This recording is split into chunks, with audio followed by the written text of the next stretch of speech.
What is up, you all, ladies and gentlemen? Good to see you again. Today we are talking art, and more importantly, etching stuff into metal with just some kitchen salt and a bunch of electrons. Let's go straight to it.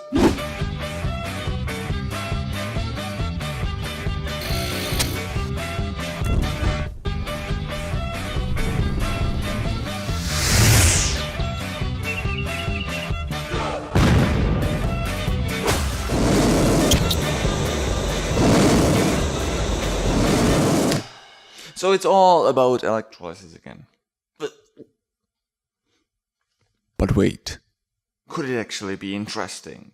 If you don't feel confident about your electrolysis know-how, and, well, even if you are, please consider watching this animation describing the issue. Just as in the animated video, we'll be using salt water for our electrolyte today. So get a few teaspoons of kitchen salt and add them to a glass of warm water. We need a quite concentrated solution, yet we don't want any crystals to be floating down there. Power supply. You have quite a lot of options when it comes to choosing the right power supply. What all of these have in common though is they deliver a direct electric current. That's especially crucial when etching metals. Basically, you choose between DC transformed from AC, hence laptop power adapters, mobile chargers, you name it, and a pure DC, which you'll find in the galvanic cells or batteries. I won't bother you with lots of details. Let's just say you can use whatever you want as long as it's DC, you have dry skin, and the voltage output stays below, say, 20 volts. I recommend using a battery though, because you'll get slightly better results with it as opposed to a transformer-based power supply. Now, as we have the boring stuff off our hands, let's prepare the metal object we are going to torture momentarily. I've chosen a chef's knife since it's kinda plain looking, but more importantly, it's flat, and that's going to make the process so much easier. So now we need to transfer our logo slash symbol slash whatever design onto the surface. We have quite a lot of options, but I wanted to keep this short, so let's just go with the one that worked the best for me. First, you need to think of the picture you want to stick on your metal object. You want to print out its negative. The white area is the one being etched, and if it matters, like when etching text it does, you should flip the design so it's mirror inverted. Print it on the shiniest paper you can get using a laser printer.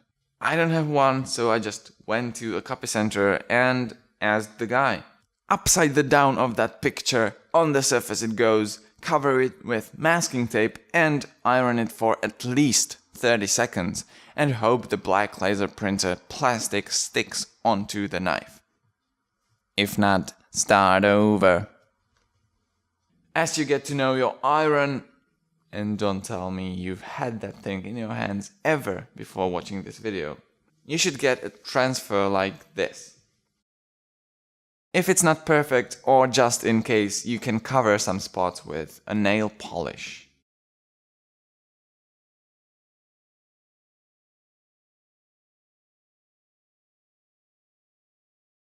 Make a fence around the transfer so when you fill it up with the conductive salty liquid, only metal that is exposed to it is the picture-shaped area. You want to have a decent amount of the electrolyte between the two electrodes. Talking about the electrodes, maybe you remember how in the animation they weren't involved in the reactions.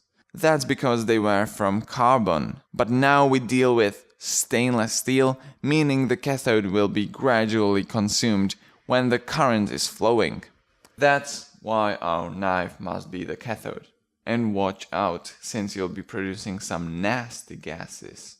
For the anode, I chose a handle of a spoon as the metal part that is in contact with the electrolyte.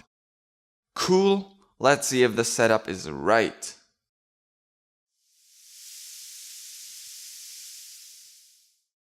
well, that is satisfaction. So you just hover with the anodish item over the exposed area. The further the electrodes, the cleaner the result.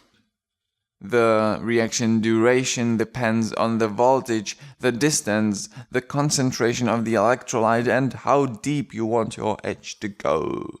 Mine takes like 10 to 20 seconds. When you think it's been long enough, suck out that once clear salt water and check if everything's to your satisfaction.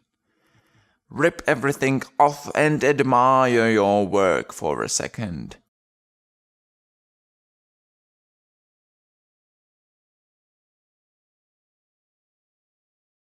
And maybe try some other things.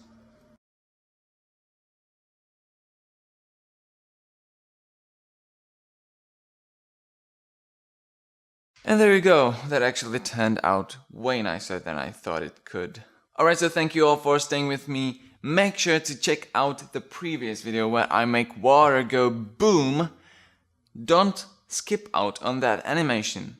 And let me know down there how you feel about electrolysis after all this stuff. Mess up those like and sub buttons. See you then. Poof.